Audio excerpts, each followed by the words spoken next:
Attenzione, iniziando il Joe and Brian Show. Welcome back, everybody, to another episode of the Joe and Brian Show. Today, we're going to do a recap on match week 5 of Serie A. Brian, introduce yourself. Ciao, ciao. How is everyone? Very exciting match week. Very exciting week in Europe. Very excited to talk about it. Glad to be here with you. I'm Brian. Well, listen, everybody. We have a special little update for everyone. A little structure change to the channel. For those of you who are interested in the long-form content, there will be a link to a Spotify below. Click on that. You get the full podcast on there. YouTube, we're kind of going to reframe here for shorter videos, specifically talking about Serie A or just European football in general. So stay tuned for future content. Yeah, so this way, if you're just only interested in the Serie A content, you can tune into our weekly recap of the match week. And then if you're interested in what's going on in Europe and our opinion about other teams, you can tune into those videos as well. And again, like Joe said, anyone who's interested in both, you can check out the Spotify link below, and it'll take you right to our podcast. Thank you, Brian. To begin this week's episode, though, we're going to start off by going through the Serie A Round 5 results, beginning with Como Cremonese, 1-1 in that game, followed by Juve Atalanta, a thriller, 1-1 there. Cagliari at home, Inter away, 2-0 win for Inter. This then brings us to the following day's games with Sassuolo Udinese being 3-1 for Sassuolo, Pisa Fiorentina 0-0, Roma Hellas Verona 2-0 win for Roma, Lecce Bologna a 2-2 disappointing result. Bologna, I lied. Milan Napoli 2-1 for Milan, and then tomorrow's games will be Parma, Torino, Genoa, Lazio.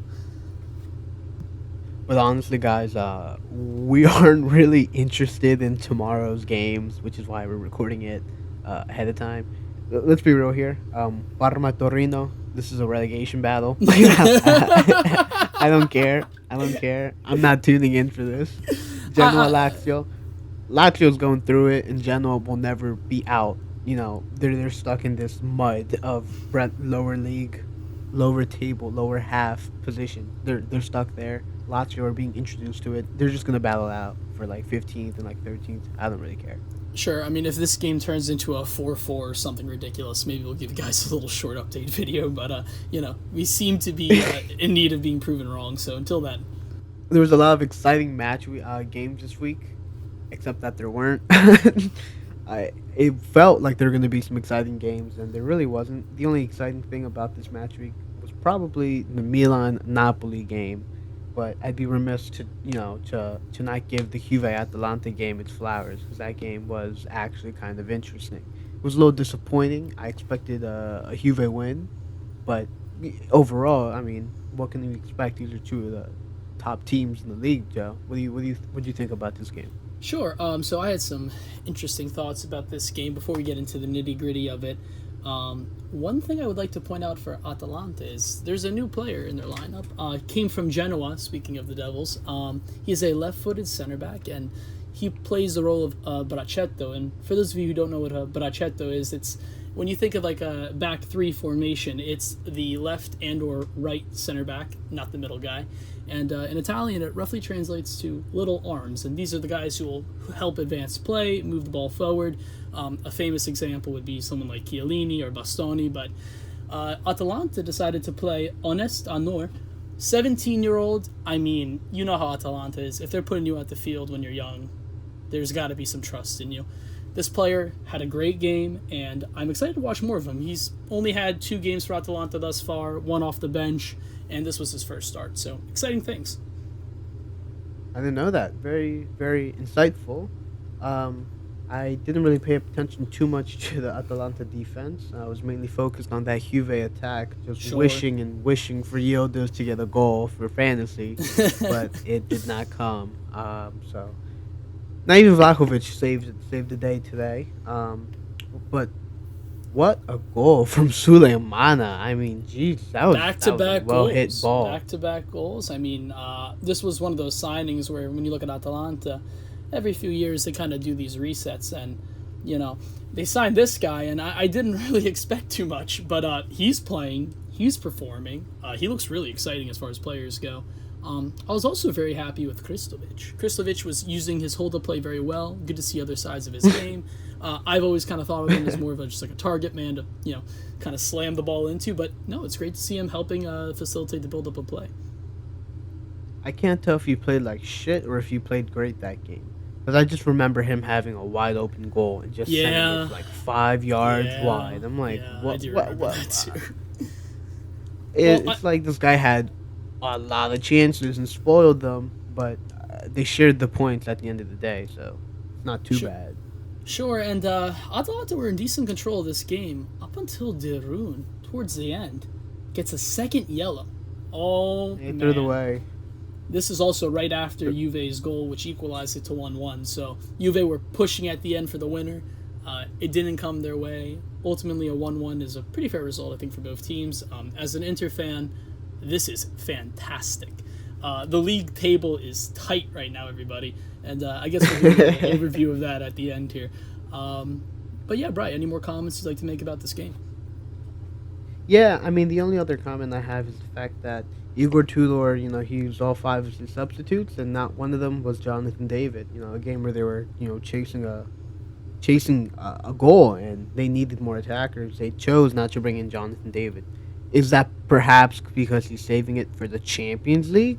Well, I'm so glad you say because otherwise it's like, what's the point of having Jonathan David? Why are you not playing him? Like, you have to give him the opportunity. It's not like he's played terribly. Is there something in training that we're not seeing? I don't know, but I personally would have thought we were going to see a lot more of Jonathan David. I agree. I think this Juve team has finally got a little bit of depth in the attack, which is great to see. But they have a tricky game against Villarreal coming up this week, and Atalanta as well, also in Europe against Brugge. And for those of you who remember, Club Brugge knocked Atalanta out last year, and it was a fiery game. There were some red cards, some penalties should have happened that didn't. It was a cluster F. So all said and done, I think both coaches took a pragmatic approach to this game, had the biscotti, they shared the points, and not a bad thing in the end. Yeah, but that's all I have for that. Sure. That brings us to our next game of Inter versus Cagliari. Brian, I don't think you watched this game at all, did you? No, just tell me how you beat this. Well, Cagliari's kind of a big team. Just tell me how you beat them. Serie A. Yeah, I mean, Cagliari were doing really well. I believe they were undefeated up until this game. I'm going to double check that so I don't sound like a total fool. I was correct. Look at me. So yeah, this Cagliari team at home, I mean, I got to give a shout out to their ultras. They were vocal from the first minute all the way to the end. Apparently, there's beef with Barella and the Cagliari fans as he came from there, and some incident occurred, something about a funeral, I don't know, and there's a bit of a vendetta against Barella. So the entire game, all you hear from the Cagliari fans is Inter, vaffanculo, and this repeats for 90 minutes. I mean, for those of you who watch the game, I mean, it's obscene. So, hostile stadium, great from their ultras. You love to see that. Overall, from Inter, I'm just really impressed with Kivu. This was what I would call a very textbook Inter performance. The team never really went into, the final gear. They were just kind of coasting along for a majority of it. A goal came from Lautaro Martinez very early on. Bastoni sends in a cross. Lautaro scores it. You love to see Lautaro scoring. But besides that, it was very calm. Luis Enrique got his first start for Inter, and this is a player who we've talked about a little bit. He went for about 15-20 million euro.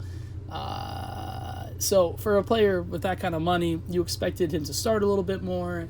He was nervous. He didn't play terribly. He didn't do anything directly leading to any mistakes. So good signs from him. But you could tell that there's more for him to be offered.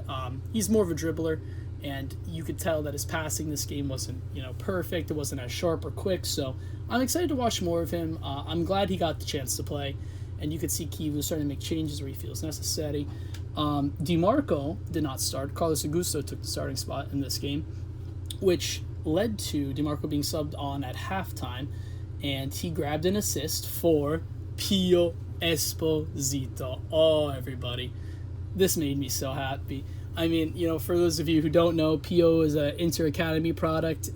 We haven't had a striker come up and be this prolific since probably Mario Balotelli. So, so yeah, it was exciting for him to get his first goal in Serie A. DiMarco does a nice low-driven pass across the goal, slots it in. 2-0 win, very comfortable for Inter. There was a few moments at the end that were a little tricky, but Akanji played well. Martinez played, the goalkeeper, instead of Sommer. So good to see some rotation in the team. Ultimately, very pleased with this win.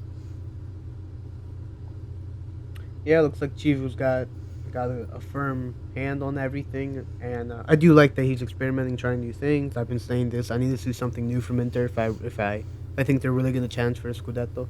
Sure. It's nice to see the rotation, and like you said, Henrique getting some game time, and he's only 23. He's our age, so just imagine being in his shoes. No, that's true. Wow, I'm either getting old or we're judging players too soon. One of those is true. Looks good for you guys, and beating Cagliari's hard at home. Like they're the most vocal fans. Their stadium is. It's not easy. It is what's the word I'm looking for? It's imposing. It's scary playing there, and you guys Definitely. managed a result. So good for you guys. Yeah, good things all around. Obviously, Inter are going to be playing one of the Prague teams, Slavia Prague, that is, in the Champions League this week. So some changes will be coming into the lineup for that. We haven't seen much of Bisek, so I wonder if he'll get an appearance. Maybe Pio or Boni will start that game. So I expect some rotation, ultimately said. All right. So the next game, Roma versus Hellas Verona. We have one team who's struggling to find form, and then one team who is arguably in a relegation battle. But Gasparini manages with a 2-0 win. This wasn't the most convincing win I've ever seen. It was pretty shaky, Sure. especially Hellas Verona with his gift Orban. Orban is really dangerous. He looks sharp. He was denied a goal, hit the post. I mean, Yeah, he's the main outlet on this team. And I really do think he's going to develop really well this season, probably move on to a bigger team. Verona always managed to find people to replace their players. I don't know how they do it. I don't know who's scouting for them, but they have a pretty good eye in that department for sure. The first goal comes from Dovbyk, who we haven't seen too much of. Gasparini's been favoring Ferguson, and he's looked pretty good first since he's start been though. playing. This is Yeah, his first yeah. start, and he's scored. So maybe we'll see more of him. I hope so. And from a fantasy side of things, Sule with a goal. Essentially, Colone was trying to slot it through to him. It bounced off a defender of Verona, and there Sule was to slot it in. So good result for Roma, 2-0. It could have been a different game if Verona decided to follow through. But Roma being at home, I mean, now they're tied for top of the league. So yeah, this is a good result and more for Gasparini to build on. We're still not necessarily seeing his style that we saw at Atalanta. Maybe he's trying something different. Maybe he's just, still getting more comfortable with this team. But the results are coming, and to me, that's the most important thing. So this Wesley guy, he seems really good to me. When he plays, he seems to have a big influence on the game. I remember he got like a goal or an assist the other day in the earlier match weeks. And I'm pretty sure he was involved if not like the first goal. Yeah, for Dovbyk, I think he that's sent in a correct. cross or something. Yep. Yeah, I don't see him like credited with the assist. I don't remember what happened, but he didn't get a good match rating. But I thought he's a pretty big character and could be a pretty good future for Roma. Apparently. Yeah, for sure. Once again, coming right from Brazil, it's going to take some time to adjust to the league, but it's definitely a great option for Gasparini to have, considering the past Roma doesn't really have the greatest wingbacks. I think Karsdorp and Zeki Celik were fighting for that starting right back role, which is just yikes. So good things from Roma. And so now, ladies and gentlemen, the reason why we're all here, the match of the week, Milan, Napoli, Rossoneri. Let me hear you say, siamo noi, campioni d'Italia, siamo noi, top of the league, baby, top of the league. Tied for top of the league. Aspetta. Feels good. Boy. I mean, this result was perfect, Loki. Not financially. Boy. But I mean, I don't know how to describe how happy I was at full time. I mean, I couldn't ask for a better start. Well, I could have actually asked for a better start. For my team. He could have beat Cremonese. Would have been a perfect start. They had Bonazzoli. I mean, he's Ronaldo, so. And then that cunt Bashkiroto scored today against Como too. I'm aware of my enemies. I see him. He scored again, but Allegri, top of the table. I can't even complain, and I know it's early, but we had to beat the reigning campioni of the league, Napoli, and we actually did it. We did it. It was ugly. It was an ugly Allegri win. Corto muso, yeah. everybody. Corto muso. But we won, and I cannot. I mean, at the end of the day, as a fan, what can I ask of my manager, my coach, for him to guide this team to success? What does success look like? Winning. He won. I can't complain. I have to shut up, sit idly by, and cheer and root for my coach, for my team. No matter how we get there, and that's all I can really say. Just I am happy for once. I'm actually happy, and I can't. It's like I'd given up hope, and I know it's still early, but it's nice to dream. It's nice to hope. It's warm. It's a great feeling. No, I totally agree with you. I think really to sum up this game, in the first half at least, it was the LeBron James of soccer with a goal and an assist. Setting Milan. The actual goal. I mean, this guy, it feels unplayable sometimes. I mean, wow, Pulisic, what a player. He sets up a goal then for Salamakers, who scores it. So to take the early lead, 2-0 Milan. At the San Siro, I haven't heard that stadium this loud since probably the title-winning season. I mean, there's been some protests with the ultras and whatnot, so the whole San Siro was roaring. So great to see from Milan. I'm happy for them. I'm happy that they took points from Napoli more than anything. But then Stupinian denies a clear goal for Di Lorenzo, 57th minute red card. Uh-oh. I don't know about you, but I fully believe that Conte for a little while was knocking on the door. Shortly after, De Bruyne receives a penalty. You love to see that as well. He slots it in 2-1.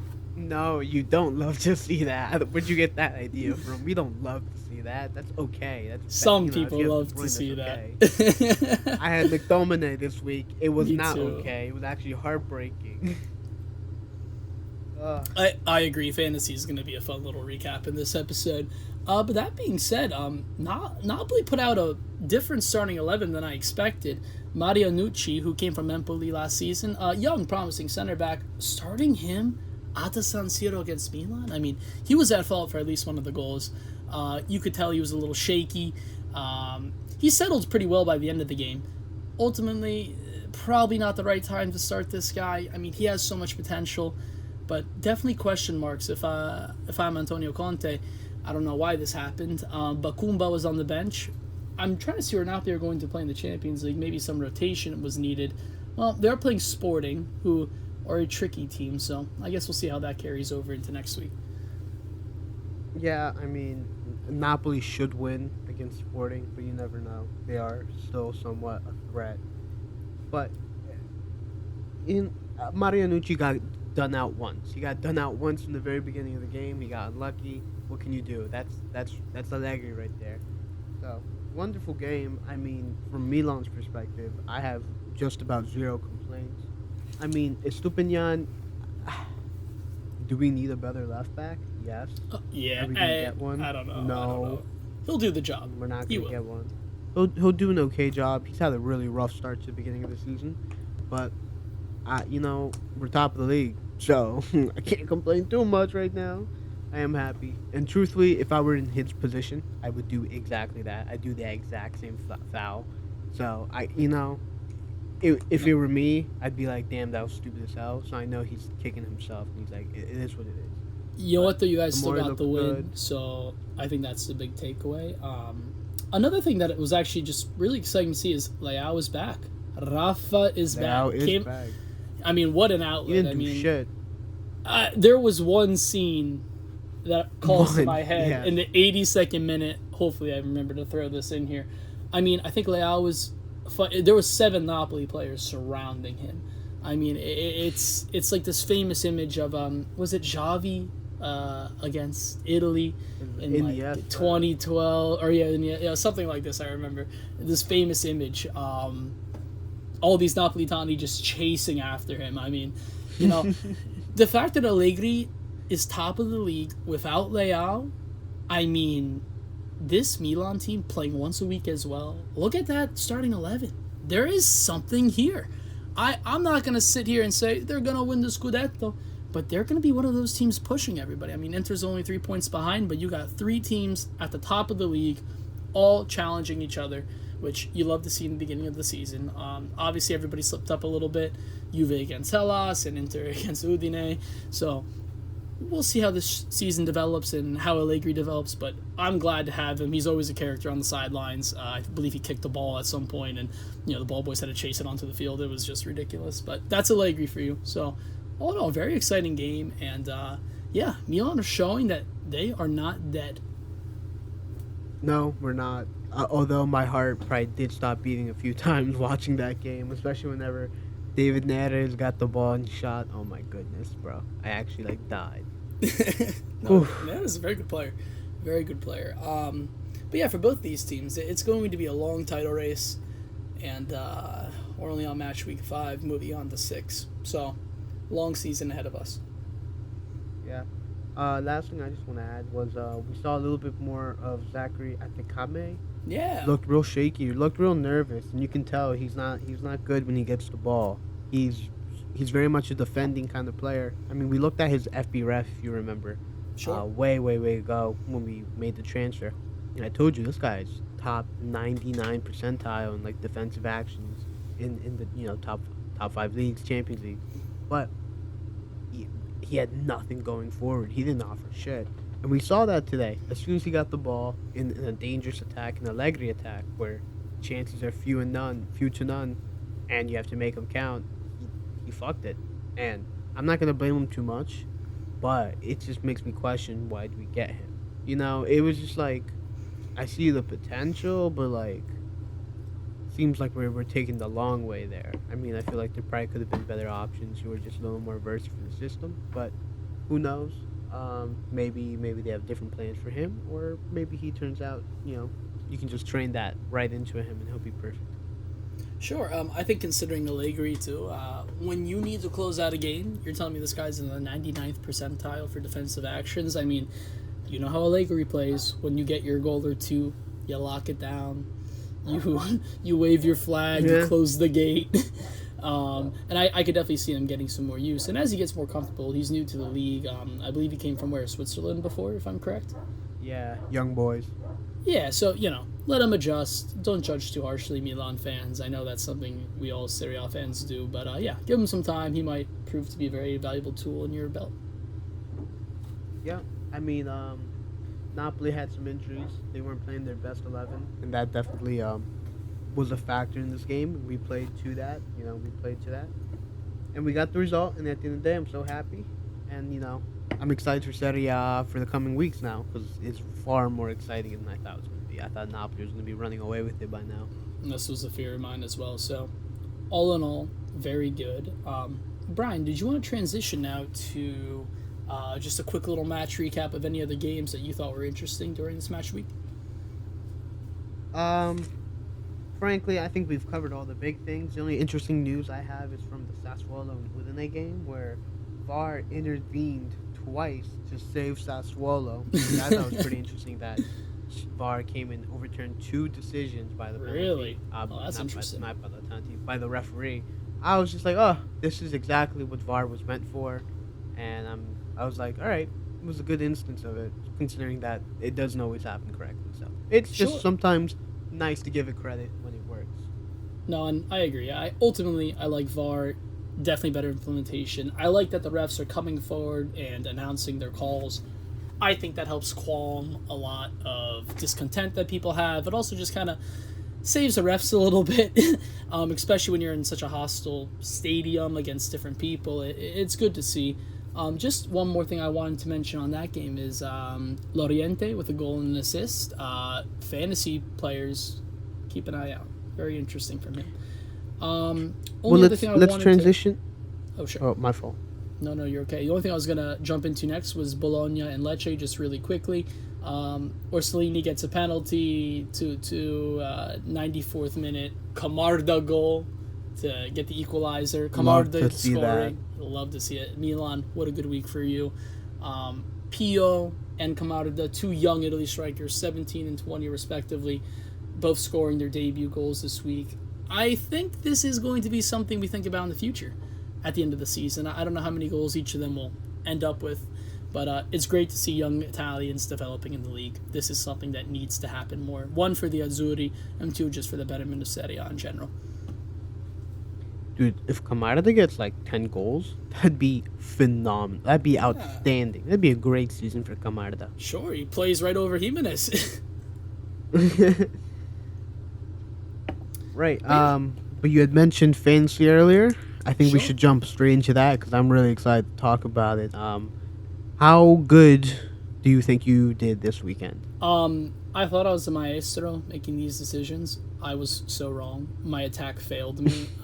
Just to kind of run through my lineup, I played a 3-4-3. I swapped out my goalkeeper. I took De Gea, which was a good choice at the end. It was a 0-0 in that game. I took Pukumba, who did not play, unfortunately, to my surprise, to everybody's surprise. I took Ranieri, who had 17 points, which is also a good shout. I then took Lico Yanis because I anticipated Bologna, putting him out there. They didn't. 0 points for him. I then had McTominay, who only got 9 points. Tough game. Rabiot with 6. Çalhanoğlu with 16 points. Nico Paz with 32. Always a great shout. In the attack, I had Taram with 11. Underwhelming. I had Santiago Castro with 2.5 points. And, he didn't start, so that wasn't great. But I did also have Sule. So he had 23 points. Ultimately, it brought me to 142 points. Not great. Not bad. Definitely some changes. It brought you week. what? How many points? 142. That's it. That's all I got. 142. I thought you said 242. I was like, no fucking shot. You got 242. That math doesn't add up. No. All right. No, we have some similarities. But mine, I did very good this week. I'll be honest. I did very good. A lot of Milan players did very good for me. But similar, 3-4-3. I also have De Gea and Ranieri. I mean, Fiorentino's playing who? Pisa. It was always going to be a clean sheet. Whether Fiorentina scored, who cares? I didn't have any attackers. I went with a weird one. I went with Terracciano from Cremonese. The Milan player on loan. He didn't do like crazy this game, but I think it was the future. I think over the coming weeks he might get me some good points. He only got 7 points. Sure. Then, I don't think that's a bad shot at all. In place for your Nico Yanis, I have John Lucumi, who actually did start and actually did play. So, although Lecce did score twice, I expected Bologna to clean up there. That didn't happen. Then in the midfield, we had some heavy hitters and some missers. Heavy hitters, actually, the missers, McTominay. I had the wrong 50-50. I thought it was De Bruyne who was going to... Actually, I had De Bruyne before, and I thought it was McTominay who was going to score this game. I should have known that they were going to get a penalty, and it would have been De Bruyne. So, Sure. But the big hitters, Salamakers got a goal, and I've been saying he's been playing. He's the best player in the whole league. I mean, phenomenal. He got me 30 points. Calm down. He's good, though. Modric got me 23.5. I think that's because I have him captained. Then, same as you, Nico Paz, calm note 32. Sure. The attack was a little disappointing with Thuram only getting me 7.4 points. I don't have him captain. I think that's why. Yeah. And then I have Yildiz, who didn't perform this week, but it was better to have him in my team than Vlahovic. So hopefully in the future it'll pay off more. And then right in the center, baby, for with big 30.4 points, we have LeBron James. Christian Pulisic, baby. Should not have taken him out. Yes. He's been great this season. Oh my god. He's been a worthy investment. I'm so happy. That's all my players, so I finished with 203 points this week. Well, it's pretty good. Just to give a little shout out to Pulisic, 4 goals, 2 assists thus far in the league. I mean, wow. Impressive in only 3 starts, 5 games in total. So hopefully he keeps up this form for Milan. So, just for a little context, guys, in our like league that we play in, which has what like 200 200 people, something, right? yeah, yeah. Yeah, I did fourth this week. I had the fourth best score, and that puts me total in as of right now 22nd. So, doing Oh, okay wow. this week. I'm in 41st place with 841 points. How many points do you add in total? 869. It's tight. It's tight. The league leader now has 993. Nothing insurmountable. I mean, this league is wide open. It's tight. So yeah, stay I mean, tuned. he's ahead by some good chunk of change, but if he has like a This guy bad didn't week have the where he just greatest forgets, week, though. You know. yeah, if he has like a bad week where he just forgets to change his team, we might be in. But yeah, he Yeah. seems to know what he's doing. He's running a 3-5-2.